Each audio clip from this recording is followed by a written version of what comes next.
Hello everyone, welcome to my channel Bold and Beautiful. Today Lee lied to everyone, and now she and Luna are leaving LA. Finn's grief over Luna's passing and his game of blame with Steffi. John Finnegan will be devastated by Luna Nozawa's passing. If Steffi Forrester didn't embrace his new daughter, he may blame her. Following the whole sugar stabbing, Finn was distraught.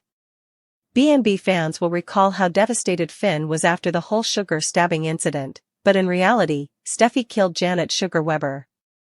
At first, Finn was rather upset about Steffi killing his birth mother when he thought she had killed Sheila Sharp. Finn may now experience a range of complicated feelings in relation to Luna and the ominous future that seems to be in store for her. Even if Liam Spencer was the one who shot Luna, Finn may still blame Steffi for letting things get to this point. After all, it appears that Steffi could have helped Luna relax if she had occasionally allowed Finn to take her out for supper or coffee. Luna was pleading for some time with her father. This total seclusion was what really drove Luna to her breaking point, because she was begging for a little access and probably would have taken whatever leftovers she could find. Naturally, when Steffi resisted and armed Luna at the beach home, it didn't make things any easier. Why didn't Steffi just say what Luna wanted to hear? Steffi should have at least pretended and acted as though a father-daughter relationship was possible rather than droning on about prison and how Luna would never fit into Finn's life. It's never a good idea to further agitate someone who is unstable when they are carrying a gun, yet that's exactly what Steffi did. Finn might hold Steffi responsible in his sorrow. In the end, Finn might accuse Steffi of making things worse and letting things get out of hand. Finn will have to deal with the loss of his own child if Luna does not make it through the procedure. If Finn feels hatred towards Steffi for not accepting his biological daughter following the DNA revelation, this could cause tension in their relationship. However, given that Luna is scheduled to make an appearance in September, it appears that her awful fate may not be real.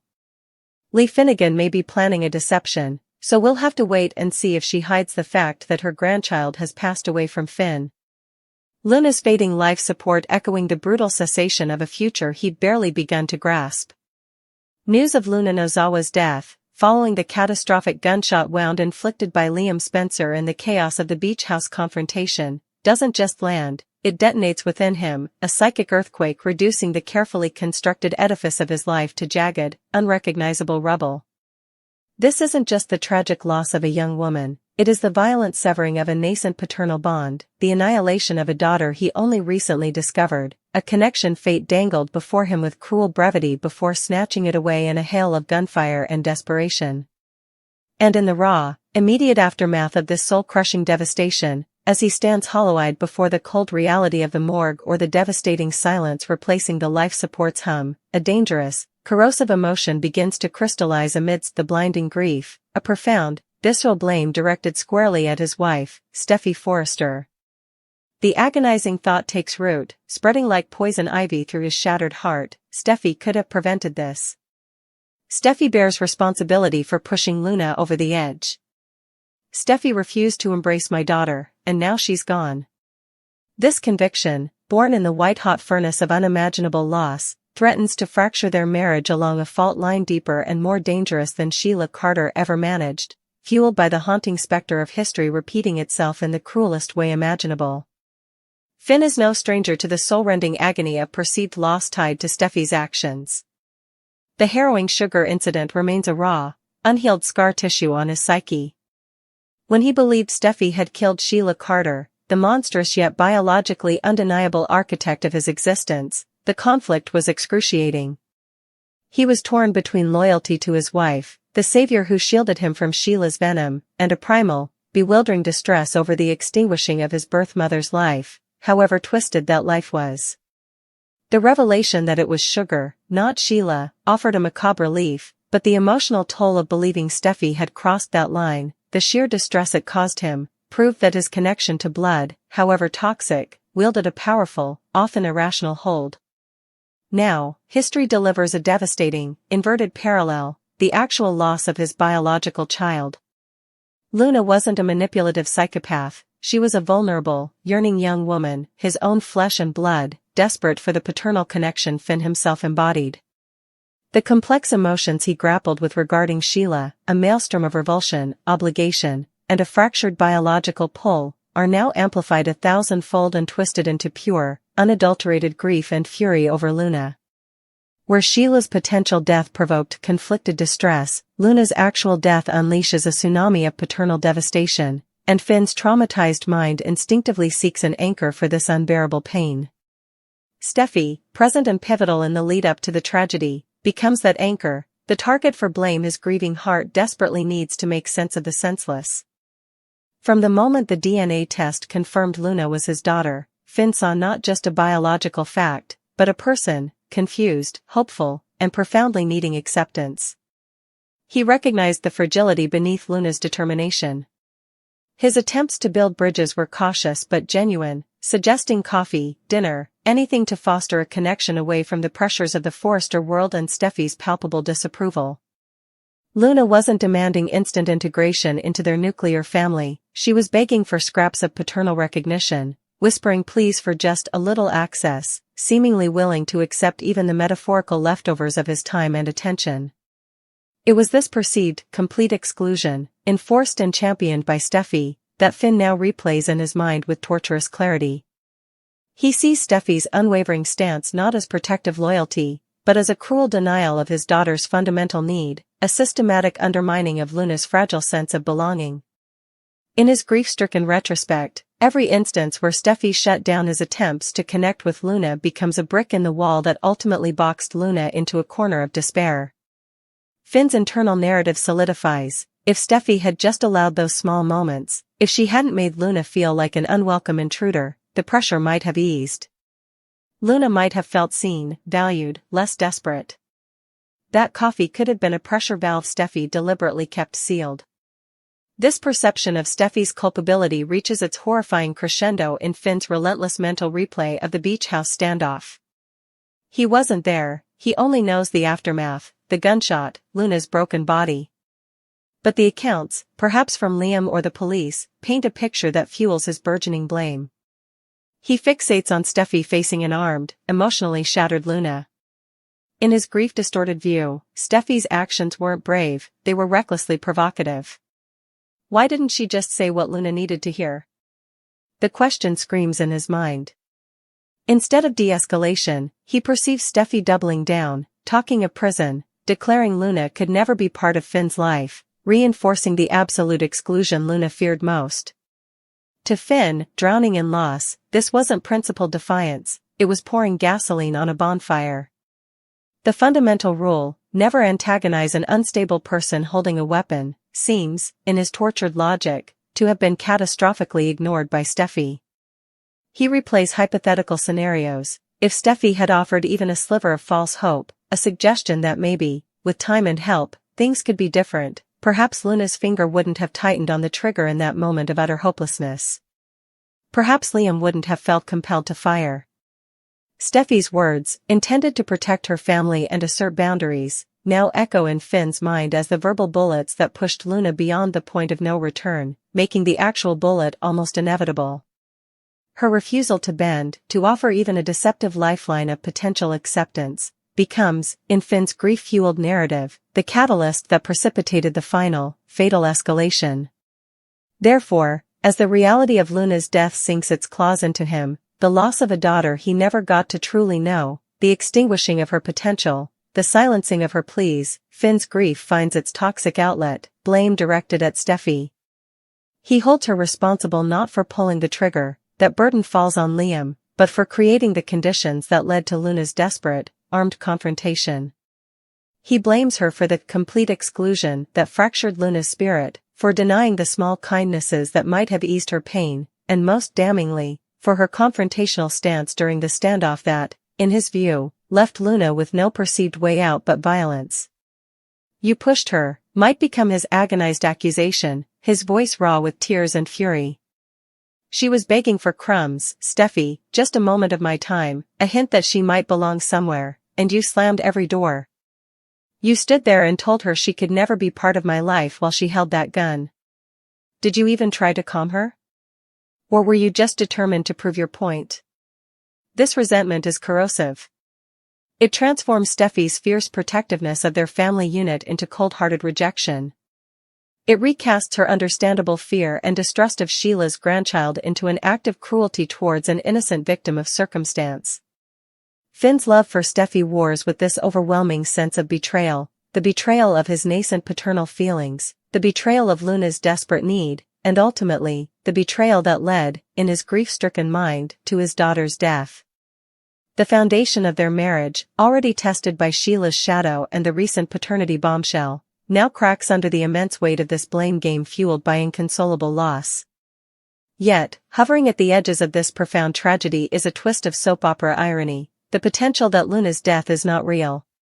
Her scheduled September return whispers of deception, likely orchestrated by the formidable Lee Finnegan. Lee, who possesses a surgeon's skill and a mother's fierce, often morally ambiguous, protectiveness, might see faking Luna's death as the ultimate solution, a way to sever the dangerous connection to Sheila permanently, to protect Finn from further chaos, and perhaps even to punish Steffi or Liam. The idea that Lee could manipulate hospital records, control information flow, and keep Luna hidden, even from Finn, adds a layer of cruel complexity. Should Finn's rage towards Steffi solidify during this period of manufactured mourning, should their marriage fracture under the weight of his accusations and her defensive hurt, the eventual revelation that Luna lives could be explosive. The damage inflicted by words spoken in the white heat of grief, by blame hurled like weapons, might prove irreparable, even if the reason for that grief is revealed as a lie. Finn might feel doubly betrayed, by Lee's deception and by his own harsh judgment of Steffi, yet the scars of the blame game will remain. In the immediate, agonizing present, however, Finn stands amidst the wreckage, his heart a gaping wound where a daughter's potential should have resided. The death of Luna Nozawa is his deepest personal tragedy, and in the suffocating darkness of his grief, the figure of Steffi Forrester, the love of his life, transforms into the focal point of his anguish and resentment. The blame he places upon her shoulders is a heavy, poisonous burden, one that threatens to crush not just his marriage, but the very man he was before fate delivered this devastating blow, leaving Dr. Finnegan a shattered specter haunted by loss and the corrosive belief that the woman he loves shares responsibility for his child's descent into darkness and demise, a belief tragically cemented before the veil of deception potentially lifts. Lee is mortified, Sheila is grieving, and Bill is banned. It is forbidden for Bill Spencer to see Liam Spencer. The callousness of Poppy Nozawa embarrasses Lee Finnegan. Sheila Carter Sharp is informed about Luna Nozawa's passing by John Finn Finnegan in the meanwhile. Lee Finnegan was shocked. Lee and Poppy are still conversing at the hospital. Her sibling doesn't seem to grasp, according to the doctor. Poppy says she is relieved her daughter is dead and that she does understand. Poppy's expression is icy. Lee tries to reason with her sibling after pushing her into a hospital room. It is ineffective. She really doesn't feel anything at all. Lee understands that Luna could never succeed with Poppy as her mother. Luna was a good little girl with a moral code, according to Lee's memory. Poppy brings up Luna's transgressions with her sister. Lee responds that Poppy is denying that she is to blame for making Luna a monster. Lee claims that Poppy was so preoccupied with drugs and men that she was unable to hear Luna's frantic pleas for assistance. The assistance of Deacon Sharp. Deacon Sharp brings Sheila a drink in her chamber. A joke about losing another toe is shared between them. They can put toe biscuits back on the menu, Sheila informs him. Deacon interrupts Sheila as she tries to stand up. He says he will come check on Luna in a few minutes. Deacon desires more time with his spouse. Sheila shares with him how she discovered Luna was with Steffi at the beach house. Sheila acknowledges how much Luna resembles her. Sheila discusses shooting Taylor Hayes and Brooke Logan. Asking about Liam, Deacon searches for Finn. They both return to Sheila's room after that, where she requests an update on Luna. Finn continues, Luna died in recovery, and then becomes silent. As Deacon rushes to comfort a sobbing Sheila, Finn takes a step back. Liam Spencer is unconscious. Hope Logan, Steffi Forrester Finnegan, and Finn enter Liam's hospital room. They can't let him go, Hope sobs. Carter Walton acknowledges in the waiting area that he called Wyatt Spencer but got no response. Taylor Hayes and Ridge Forrester show up. Ridge comforts Steffi as she sobs to her parents. Although Sheila also saved Steffi's life, Steffi acknowledges that Liam did. Tridge doesn't understand. Hope and Steffi stare at each other. Bill interrupts Steffi as she is going to inform her father about Liam's brain tumor. Bill Spencer was banned. Steffi loses her temper, but Bill wants to see Liam. She holds Bill responsible for everything. Despite Bill's entreaties, Steffi forbids him from being near Liam. Bill then finds out that Luna also shot Will Spencer. Ridge cautions that Bill will always be haunted by this. Bill admits to failing Liam and calling him weak. Bill goes on to remark that he understands that it is not Liam who is weak, but rather himself. Bill breaks down in tears. Hope is holding Liam's hand when Steffi returns to his hospital room. Steffi reassures her that Liam's story won't finish here.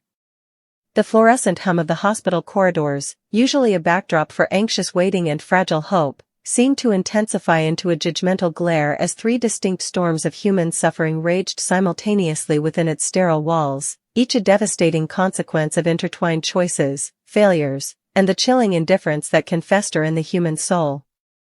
In one room, Lee Finnegan stood confronting a void masquerading as her sister, Poppy Nozawa. The news of Luna's death, delivered with clinical detachment moments before, hadn't even registered a flicker of maternal grief on Poppy's unnervingly placid face. If anything, a perverse relief had settled there, a terrifying finality that twisted Lee's stomach into knots of nausea and white-hot rage. "You understand what this means?" Lee had demanded, her voice cracking under the strain of disbelief, the doctor's concerned glance confirming her own horror that Poppy seemed utterly detached from the monumental tragedy of her daughter perishing on an operating table. Poppy's response, delivered with the chilling calm of someone discussing the weather, was a dagger to Lee's heart. "I understand perfectly. And I'm glad she's gone. One less problem." The sheer, unadulterated heartlessness radiating from her sister, the granite coldness in her eyes that refused to thaw even in the face of her own child's extinction, ignited a primal fury in Lee. With a strength born of utter desperation and revulsion, Lee shoved Poppy backwards into the relative privacy of an empty hospital room, slamming the door behind them, the sterile air crackling with her barely contained fury. "How can you say that? How can you feel that? She was your daughter, Poppy. Your flesh and blood." Lee pleaded, her voice a raw scrape against the silence, trying desperately to reach some sliver of buried humanity, some echo of the sister she thought she knew, shaking Poppy as if physical force could dislodge the monstrous apathy lodged within. But Poppy remained unmoved, a statue carved from ice, her expression utterly blank, devoid of sorrow, remorse, or even basic comprehension of the atrocity of her own words, the terrifying confirmation that she possessed no emotional compass whatsoever, no anchor to the fundamental bonds of kinship or love. This profound emptiness wasn't just shocking, it was an abyss into which Lee felt herself falling, realizing with crushing despair that Luna, that bright-eyed little girl Lee remembered holding, the child who once possessed an innate, almost fierce sense of right and wrong, a budding moral code Lee had admired, had never stood a chance. How could she have, nurtured not with love and guidance, but with the toxic neglect of a mother whose only true passions were the fleeting oblivion of drugs and the transient validation of any available man? Luna's desperate childhood cries for attention, for stability, for simple maternal affection, had been drowned out by Poppy's relentless pursuit of self-destruction, leaving a void filled with bitterness and a warped sense of survival that ultimately led her down a path of manipulation and violence. When Poppy, finally stirred to speak not of grief but of condemnation, coldly listed Luna's crimes, the betrayals, the manipulations, the dangerous alliances, as justification for her relief, Lee's grief crystallized into blistering accusation. "Those crimes? Those are your legacy, Poppy. You refuse to take an ounce of responsibility for the monster you created. Luna wasn't born twisted, she was broken by your deafness, by your absence, by your selfishness. You were so lost in your own narcotic haze, so consumed by chasing men who meant nothing, that you couldn't even hear your own daughter screaming for help in the dark. You failed her in every way a mother can fail, and now you dare stand there glad she's gone?" Lee's words hung heavy and accusatory in the small room, a damning indictment met only by Poppy's continued, terrifying silence, a silence more profound and horrifying than any scream. Meanwhile, down the hall in a room thick with its own peculiar blend of menace and morbid coping, Sheila Carter Sharp, the architect of so much chaos herself, was experiencing a seismic shift within her own damaged psyche, facilitated by the unwavering, albeit complex, devotion of Deacon Sharp. He entered, a small, almost incongruous gesture of normalcy in the form of a drink offered to his wife, the woman whose capacity for violence he knew intimately yet chose to bind himself to. A dark, shared joke about the recent amputation of another of Sheila's toes, a consequence of her self-inflicted entrapment, elicited a macabre chuckle from Sheila. "Well," she rasped, a flicker of her old manipulative spark momentarily lighting her eyes, "at least we can put the toe biscuits back on the menu." She attempted to rise, driven by a restless, predatory energy even in her diminished state, but Deacon gently restrained her. "Rest, Sheila.